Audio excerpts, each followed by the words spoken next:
So as I mentioned earlier, I did end up replacing both the doors from the junkyard and got both of the windows tinted to match the rest of the car because the back window is tinted as well as the other two doors.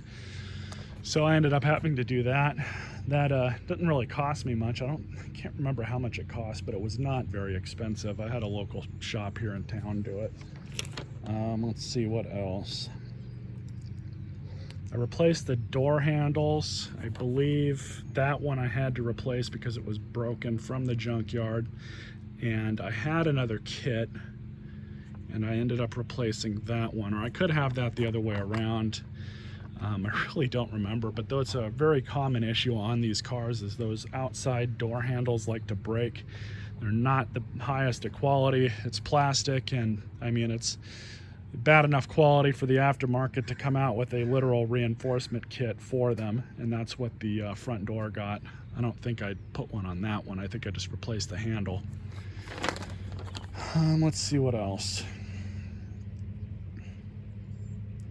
So I also added the spoiler and got it for 20 bucks from the junkyard, and then had the same guy who painted this side of the car paint this with some of the leftover paint, which he still has.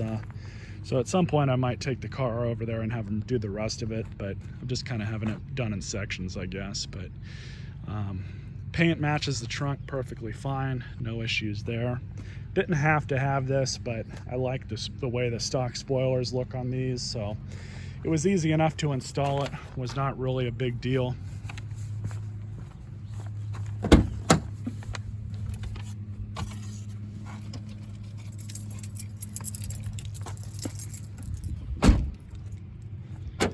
And one of the reasons why I did was because with Ford, they already had basically the holes that you just had to drill into.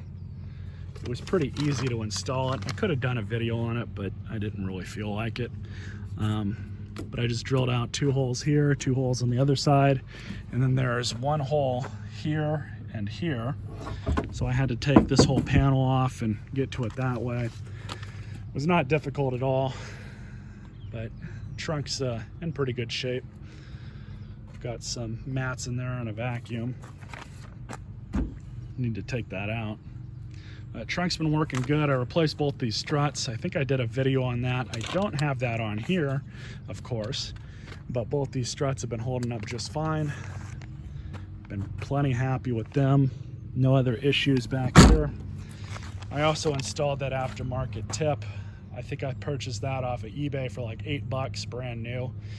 The only reason why I did that is because the stock look of these with the stock exhaust pointing out a little bit just looked ugly. So I picked that up. It was cheap enough and haven't had any issues with it. No rattling or vibrations. Of course, it doesn't change the sound at all, but it looks fine for me.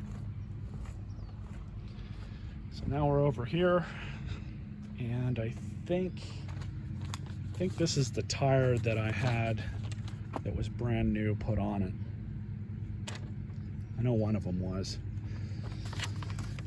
No issues here. This side of the car looks pretty good. That's all from the prior owner. These scratches here and that indentation in, as well as this scuff mark here, that was from the prior owner.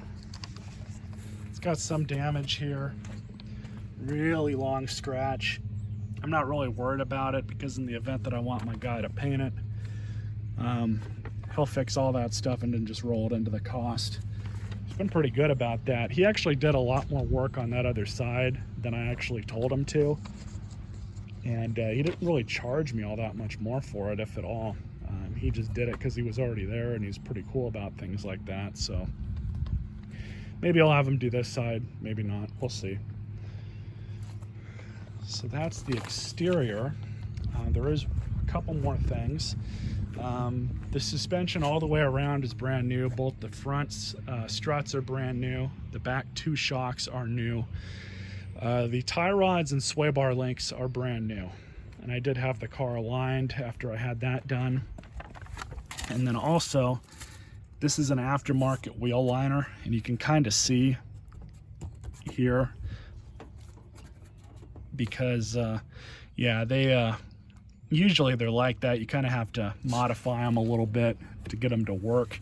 And this one actually rubbed on the tire, so it put a hole in it. So I put some ducting aluminum tape over that hole, and it's been holding up so far.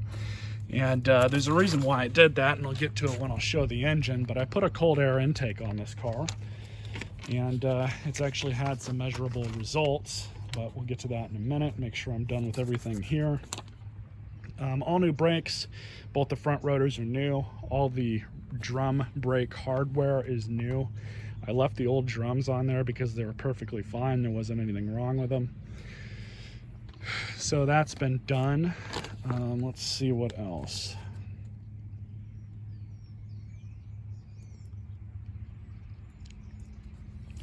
So now I guess we can show off what I've done to the engine.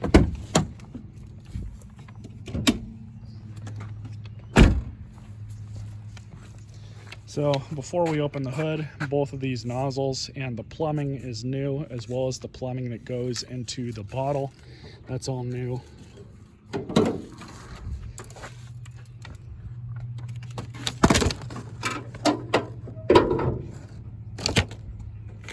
Here we are with the inside of the engine. So I had to have the air conditioning recharged. It was a little low. I think that only cost me like 60 or 70 bucks. Had a guy or a mechanic in town do it. I don't really like using those kits you can buy from like Walmart or whatever, because there's no real way to measure how much you're taking out and how much you're putting back in. You can really screw up your system doing that. So I'd rather just pay a little bit more to have somebody else do it that's got a cart. Of course, I'd love to get one of those carts on my own, but I honestly wouldn't use it enough to justify that kind of a purchase, used or otherwise. So AC was recharged. I did the transmission service. You guys saw a video on that when I first got the car. I've done a total of about 3 oil changes. I did one right when I got it. I did about 6,000 or 7,000 miles. And then I just changed the oil like maybe 100 or so miles ago. So it's roughly 5,000 or 6,000 miles per change. You don't have to do it at that kind of an interval. I could probably stretch it out to 7,500, if not 10. The manual and manufacturer recommend 10 for the oil change intervals, but I mean, when you're doing it yourself, it's so cheap to begin with. You can do a full synthetic oil change from Walmart with the oil and the filter, and it's like 20 bucks if you do it yourself. So that's typically what I do.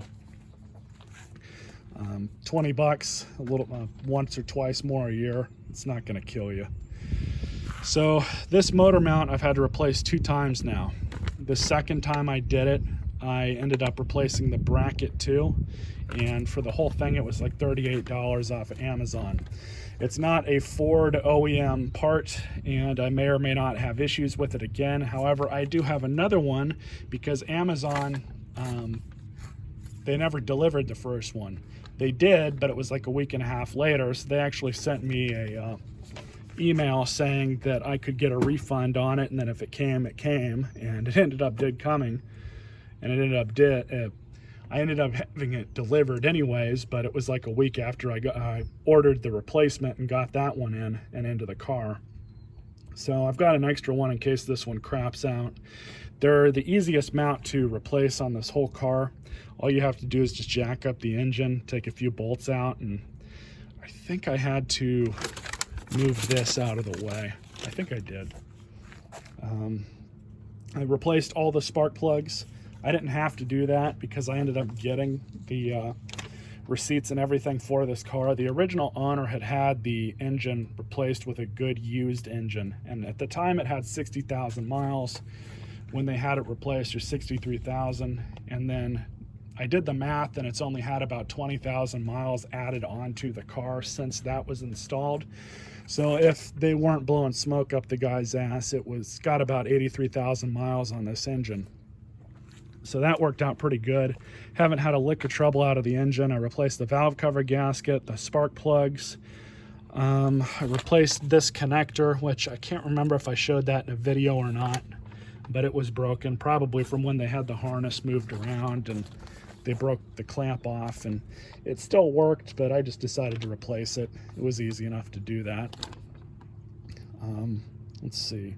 So I've got an FS Works cold air intake, and the biggest reason I did install this was, even though I installed that aftermarket air filter box, I still had the what the hell was it called? They called it a resonator or something like that, was up here at the top. So it was basically another air restriction. And the way that this thing was plumbed with the old box, it went out into the resonator, which was its own box. I can show you guys that in a second. Went down, and then there was the air box, which pulled air from all the way up into here, up from there rather. And yeah, it was just a very restrictive system. And as soon as I put this aftermarket intake on, I noticed a huge difference in performance. The car was a lot more responsive, and my gas mileage went up by about 3 to 4 miles per gallon. I was getting about 24, 25 combined, and I just filled the car up today, and I averaged 30 for this past tank. But so far it's been about 28 or 29 is what it's been hovering around after I put this on. I am not going to complain about that. Let's see. I did the serpentine belt. That's brand new. I think I can't remember when I did that, but I did replace it. The radiator's new. You guys saw a video on that. That was leaking over here at this elbow in the radiator. It's a plastic radiator. No surprise that they do that. All that thermal expansion. They just don't really last. They don't make radiators like they used to. In all honesty, these kinds of cars are really made to be disposable to begin with. Did the thermostat, did the fuel filter, I did all the motor mounts, as of course I already mentioned that one, but I've done all of the motor mounts on this car, and 2 of the 4 needed to be replaced for sure. They were just really bad. I think that's all I did in the engine. There's a few small things. I think I replaced, see, I added this wiring in, but that's not for anything in the engine compartment. Yeah, I think that's about it. Like I said, if I missed anything, it's small stuff. But let's take a look at the interior. Start with the back. So these door cards are all cleaned up. They've gotten a little dirty since I've been driving it, but it's only me that drives this car and sits in it. So I've got some of my stuff here in the back. Seats are still staying clean for the most part. Headliner's still in good shape. Like I said, it's not leaking back here anymore.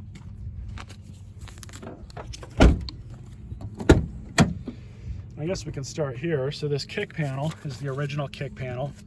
And when the girl that I bought this thing from had gotten into an accident, for whatever reason it had broke too. And it was just sitting in the back of the car, and I kind of rednecked it a little bit with some self-tapping screws. I drilled some holes into the body here at the bottom, not going outside the car, but just going into one of those pieces of sheet metal. And I was able to put that back on. It's not coming off. Perfectly happy with it. I found a driver's side floor mat from the junkyard. I think I only paid like $4 for that. Wasn't very much. I was looking for another one, but this Dodge one that I found in the garbage, which is actually for a Charger of all things, fit perfectly. So there's no real reason to change that one out. Let's see. So I cut out the airbag, and you guys might have seen that in the original video I did way back when I first picked this thing up. I cut that out. I need to re-glue this because it's still kind of loose, but it's been functional and has not been leaking, so I'm not really too worried about that. It's just kind of a nuisance. The seat has its own airbag in it that went off. I didn't decide to change that out for obvious reasons, mainly because of the cost, but I also would have had to replace the airbag sensor and done some other things. So I just lived with it, and I literally just stitched that part of the seat up, and I used this really heavy-duty tie cord, which we actually use in aviation, and it's wax covered and everything. I had used thread like this and a regular needle, and that wasn't going to work. I broke the thread 2 or 3 times trying to do that. So I just did it this way. Of course, the alternative to that would have been some fishing line or some twine, and it would have worked fine. But this actually matches with the coloring, so it doesn't look too bad. But I went from down here, and the rip stopped, I think, about right here. And I did the same thing. I went past the rip a little bit so it would reinforce the rest of the seat. Came out really good. I really doubt that the string itself is going to break. If anything, the fabric and the seat will separate some over time. Maybe not. It's actually really strong fabric to begin with, so that might not even be an issue.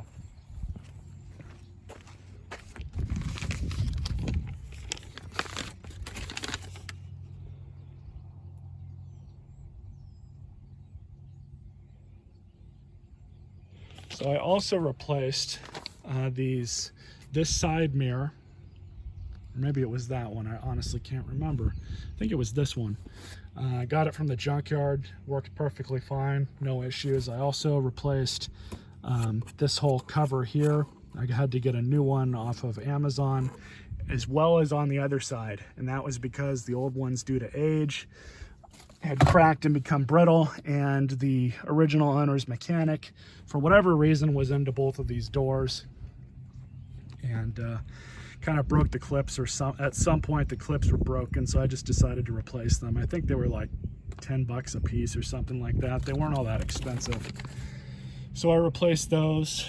You guys saw the video on the trunk button mod that I did in later cars, and I don't know why Ford did this and didn't include it on the 08s and some of the 09s, but on the later ones it had a button that would have been right here, and you would have just pushed it and that would have done the same thing. I could have done that. I could have gone to the junkyard and got that whole setup, but I already had this switch. I already had all the wiring, and my dad's got plenty of resistors and diodes, and all I needed was a diode.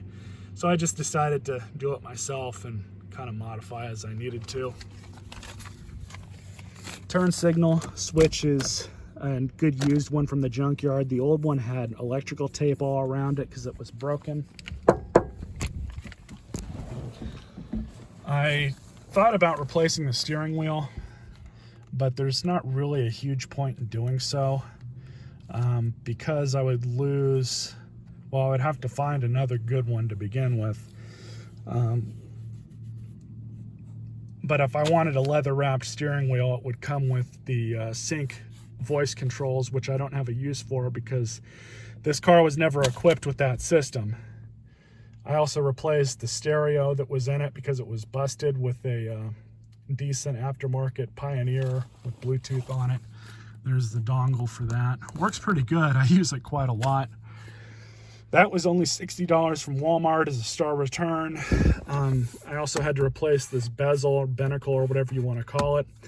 The center vent here did not accept or did not want to go into this properly and snap in place. So I had to use a couple drills and I had to drill a couple holes, put some self-tapping screws in, and it's been fine ever since.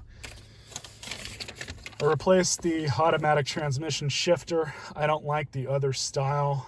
I find that this one's a lot more comfortable, and I'm one of those people that likes to rest my hand on the shifter as I'm driving. It's just personal preference.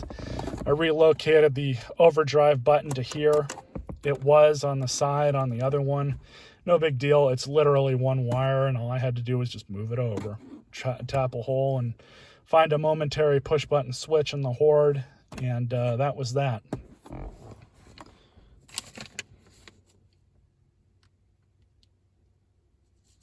I also had to replace both the temperature actuator and the blend door actuator.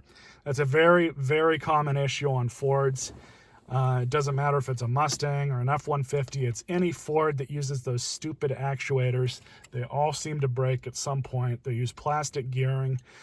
They use a very minimal amount of lubrication inside them, and just over not even all that much time, they just stop working.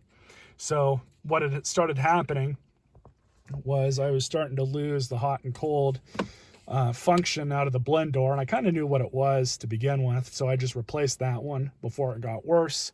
And then it would not want to switch between defrost and then out of the vents, and it would only do it out of defrost, which is like a hallmark symptom for a blend door actuator starting to mess up. So I replaced that with a new one, and it's been fine ever since. No issues there.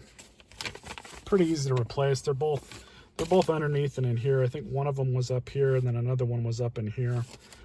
Weren't all that hard to get to. The front and rear door speakers are brand new. The old ones, which had paper cones, were pretty much shot. I think one or two of them were still good, but they're cheap enough to just replace. I recommend doing that. The OEM stuff, pretty much no matter what car you're going to get, it's going to be junk to begin with, at least as far as quality is concerned. So aftermarket speakers, most of the time aftermarket head units are going to be better than what was in an older car. So there's nothing wrong with that. Let's see, what else did I do?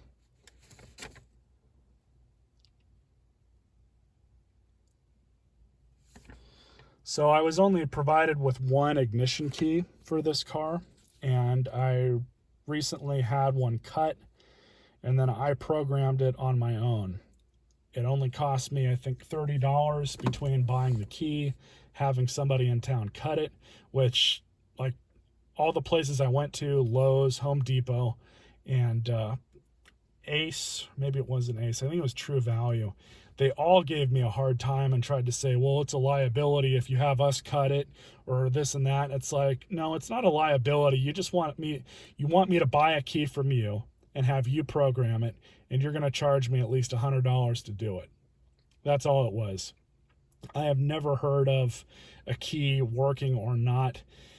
As long as you program one of these keys correctly, and it's a good key to begin with, which mine was an OEM key. It didn't matter. They just didn't want to cut it for me. They kept making excuses. So I found a local locksmith that did it for me, and you know, the rest of it's history. I had him cut it. I did the the procedure within 4Scan, and was able to program it just fine. So now I have an extra key and an extra remote for this car. Really kind of stupid. I hate when businesses do that shit with you. I understand they're all in the business of making money, but when you try and gouge your customers for every little nickel and dime you can, I don't care what your reasoning is. I'm not going to probably do business with you because of that. So I guess it kind of is what it is. But for the most part, so I've done about 11,000 miles on this car. And other than the routine stuff that I've done, and a few hiccups here and there, there's been nothing major that's been wrong with it. The transmission shifts perfectly fine. The motor runs great. I really can't complain. I probably got about maybe 1,500 into it in total, plus the 700 I paid for it. So probably 22 to 2,500 if I wanted to give myself a little cushion. I did have this wheel bearing replaced when I had the tire replaced, because that wheel bearing was just trashed. It was making all kinds of noise. I could have saved a little bit money there, maybe 200 or 300 if I had done it myself, but I already had the car in, so I just decided to have it done. So anyways, I hope you guys enjoyed this video. This car has been a great little beater car, and I actually do plan on keeping it for a while. I've had it for almost a year. As of this January 2021, I'll have it for a year. So it's getting up there in age, at least as far as I've had it. So it's getting up there towards its 1 year mark, and there's really no point in me selling it. I know I've said that a lot about a lot of other cars, but really, unless this one suffers a catastrophic failure, I'm probably going to hold on to it for a little while. Hope you guys enjoyed this video, and stay tuned for more.